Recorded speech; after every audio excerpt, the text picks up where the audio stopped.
இது தொடர்பான கூடுதல் விவரங்களை மூத்த செய்தியாளர் கணபதியிடம் கேட்கலாம். கணபதி, நம்ம இப்ப காட்சிகளிலே பார்க்கிறோம், பல இடங்களில் மின்சாரம் துண்டிக்கப்பட்டிருக்கிறது, சைரன் ஒலியெல்லாம் எழுப்பப்பட்டிருக்கிறது, ஒரு உச்சக்கட்ட பதற்ற நிலை அங்கு ஏற்பட்டிருக்கிறது. தற்போது கிடைத்திருக்கக்கூடிய அண்மை தகவல் என்ன? ஜம்மு விமான நிலையம், பத்தான்கோட் விமான நிலையம் ஆகியவற்றை தாக்க பாகிஸ்தான் முயற்சி செய்திருக்கிறது. 8 ஏவுகணைகள் ஏவப்பட்டதாகவும் அவை வெற்றிகரமாக இந்திய படைகளால் தடுக்கப்பட்டதாகவும் தகவல் அளிக்கப்பட்டுள்ளது. இது ஆரம்பகட்ட தகவல் மட்டுமே.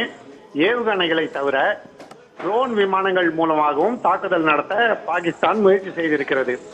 இதனால்தான் அந்த பகுதி முழுவதுமே மின்சாரம் துண்டிக்கப்பட்டு பிளாக் அவுட் செய்யப்பட்டிருக்கிறது. வெளிச்சத்தை வைத்து எந்த இடத்தையும் அடையாளம் கண்டுவிடக் கூடாது என்பதற்காக முழு இருட்டடிப்பு செய்யப்பட்டிருக்கிறது.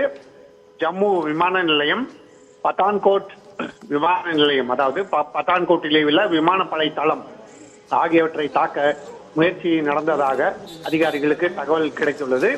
இதை தவிர அந்த பகுதியில் உள்ள ஆர்எஸ்புரா எல்லை பகுதியிலே பாகிஸ்தான் கடுமையான குண்டுவீச்சு நடத்தி கொண்டிருக்கிறது.